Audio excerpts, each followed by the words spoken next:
this video, like and share friends। पौराणिक कथाओं के अनुसार मानसरोवर के पास स्थित कैलाश पर्वत पर शिव शंभू का धाम है। आप ये तो जानते ही होंगे कि कैलाश पर्वत पर भगवान शिव अपने परिवार के साथ रहते हैं, पर ये नहीं जानते होंगे कि वह इस दुनिया का सबसे बड़ा रहस्यमय पर्वत है। जैसा कि माना जाता है कि ये अप्राकृतिक शक्तियों का एक भंडार भी है। तो आइए जाने वो कैसे, और साथ में ये भी बात करेंगे कि कैलाश पर्वत पर आज तक कोई क्यों नहीं चढ़ पाया। कैलाश पर्वत की परिक्रमा करने का क्या महत्व है?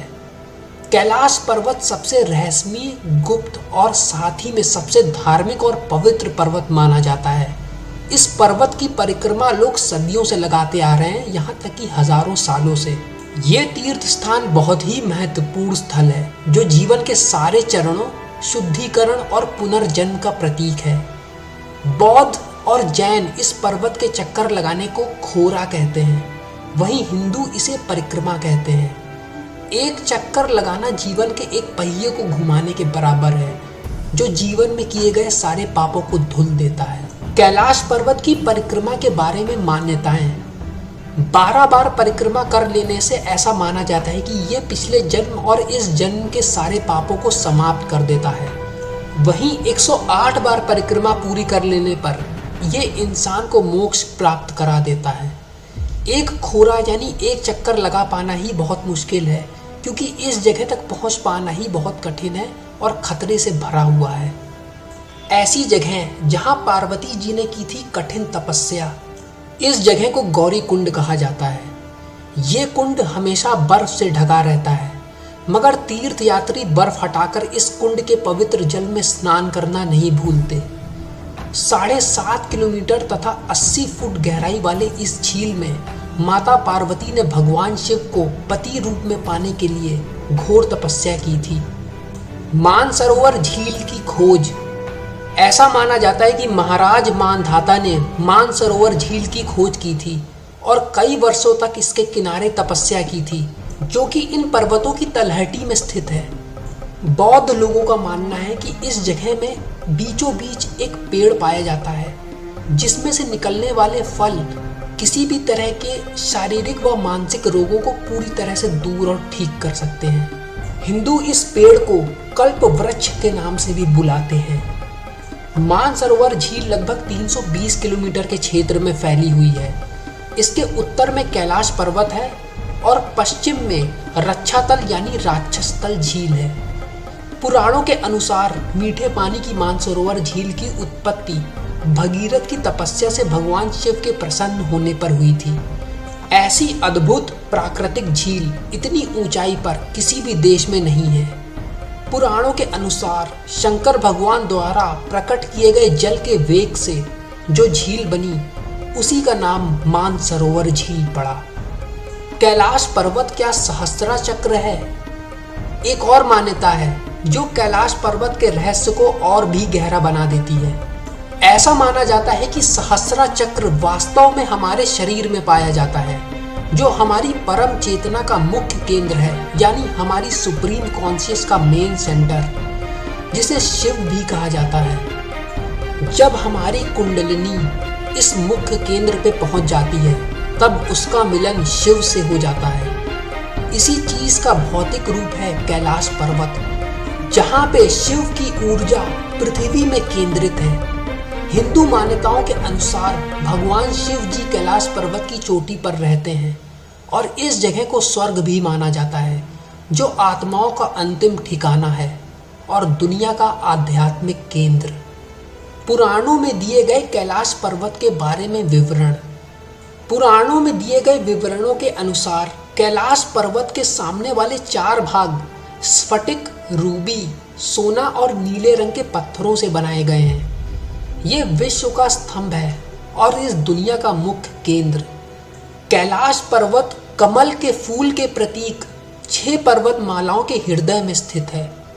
इसमें से 4 नदियां निकली हैं, जो दुनिया के 4 क्वार्टर्स यानी तिमाहियों में फैली हैं और इस दुनिया को 4 क्षेत्रों में विभाजित करती हैं। ये बातें कैलाश पर्वत से जुड़े रहस्यों को और भी गहराती चली जाती हैं।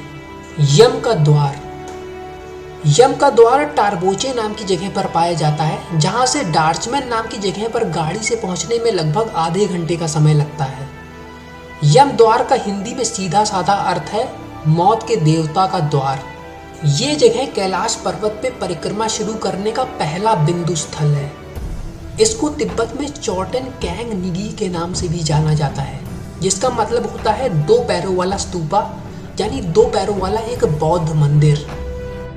अस्थापद 17,000 फीट की ऊंचाई पे पाई जाने वाली ये जगह कैलाश पर्वत का तल है, जिसे हिंदुओं और बुद्धिस्ट लोगों का सबसे मुख्य धार्मिक स्थान माना जाता है। इस स्थान को जैन लोगों का भी मुख्य तीर्थ स्थान माना जाता है, क्योंकि 24 जैन तीर्थकारों के सबसे पहले तीर्थकार श्री आदिनाथ भगवान ने इस जगह पर निर्वाण की प्राप्ति की थी। वास्तव में अस्थापद का मतलब होता है 8 कदम या 8 पग। संस्कृत में अस्त का मतलब होता है 8 और पद का मतलब होता है कदम, जिस वजह से इस जगह का ये नाम पड़ा। राक्षस ताल यानी रावण ताल कैलाश मानसरोवर के निकट ही एक स्थान है, जहां राक्षस राज रावण ने भगवान शिव की कई बार घोर तपस्या करके उनसे अनेकों वरदान प्राप्त कर लिए थे। उस स्थान का नाम है राक्षस ताल। इसे रावण ताल के नाम से भी जाना जाता है। वास्तव में रावण से भी पहले बहुत से राक्षसों ने इस स्थान पर तपस्या करी थी, तभी से ये राक्षस ताल के नाम से जाना जाने लगा। पर लंकेश्वर रावण द्वारा इसी स्थान पर तपस्या किए जाने के पश्चात ये स्थान रावण ताल के नाम से प्रसिद्ध हो गया, और रावण के बाद कोई भी इस जगह पर जाकर तपस्या करने की हिम्मत नहीं जुटा पाया। हालांकि इस जगह पर अभी भी कुछ तांत्रिक आते हैं और उनकी साधना बहुत ही गुप्त होती है। वो किसी भी इंसान से बात नहीं करते हैं, ना ही मतलब रखते हैं। उनकी तपस्या एक रहस्य से कम नहीं है। कहा जाता है कि यहाँ पर आने वाले तांत्रिक उन्हीं साधनाओं को सिद्ध करने आते हैं जिसे कभी रावण ने कर लिया था। अब हम बात करते हैं कैलाश पर्वत पर आज तक कोई क्यों नहीं चढ़ पाया। इस बारे में कई मत हैं और कई विश्वास हैं। दुनिया का सबसे ऊंचा पर्वत माउंट एवरेस्ट, जिसकी ऊंचाई है 29,000 फीट और करीबन 4,000 लोग इस पर आज तक चढ़ चुके हैं। वहीं दूसरी जगह कैलाश पर्वत, जिसकी ऊंचाई 21,767 फीट ही है। इस पर्वत पे कोई आज तक नहीं चढ़ पाया। बहुत से लोगों का मानना है कि इस पहाड़ पर भगवान शिव जी ध्यान की मुद्रा में बैठे रहते हैं और यही वजह है कि वहाँ तक कोई पहुँच नहीं पाया। पर क्या ये सच है? सन 1926 में ह्यूज रटलेज एक सरकारी कर्मचारी और पर्वतारोही कर्नल आरसी विल्सन के साथ इस महान कैलाश पर्वत पर चढ़ने की इन दोनों ने योजना बनाई। रटलेज ने कैलाश पर्वत के उत्तरी हिस्से को 6,000 फीट ऊंचा बताया। उनका कहना था कि उस जगह से चढ़ा नहीं जा सकता। वहीं कर्नल विल्सन ने बताया कि जैसे ही उन्होंने चढ़ाई चढ़ना शुरू की, वैसे ही तेज बर्फबारी चालू हो गई, जिस वजह से आगे बढ़ना नामुमकिन हो गया। एक और पर्वतारोही जो एक रशियन थे, उनका नाम सर्जी सियास्टिकोव था। उन्होंने बताया कि जब वो कैलाश पर्वत के नीचे पहुंचे चढ़ाई चढ़ने के लिए, तब उनके दिल की धड़कनें तेज हो गईं। उन्हें ऐसा एहसास हुआ कि वो इस महान धार्मिक पर्वत पर चढ़ाई करने जा रहे हैं, पर ऐसा कर पाना उनके लिए संभव नहीं लग रहा। वो अचानक से दुर्बलता महसूस करने लगे और उनके मन में ऐसे विचार आने लगे जिनसे उन्हें लगा कि उनको इस पर्वत पर चढ़ने के फैसले को बदल देना चाहिए। और जैसे ही उन्होंने अपने इस फैसले को बदला, उन्होंने अपने आप को किसी चीज़ से मुक्त या रिहा होते हुए महसूस किया। इतिहास बताता है कि कैलाश पर्वत पर चढ़ने के और इस पर्वत को जीतने के कई प्रयास किए गए, पर इस योजना में कोई भी सफल नहीं हो सका। आखिरी बार इस पर्वत पर चढ़ने का प्रयत्न स्पेनिश सदस्यों ने सन 2001 में किया था, जिन्हें चाइना सरकार ने अनुमति दी थी। पर ऐसा करने से कैलाश पर्वत के प्रति आस्था रखने वालों का इस फैसले के प्रति आक्रोश भड़क उठा, जो इस पर्वत को एक धार्मिक और सिद्ध पर्वत मानते हैं, जिनमें हिंदू, बौद्ध और जैन धर्म के लोग भी शामिल हैं। इसी घटना के बाद से सरकार ने इस पर्वत पर चढ़ाई करने के प्रयासों पर हमेशा के लिए बैन लगा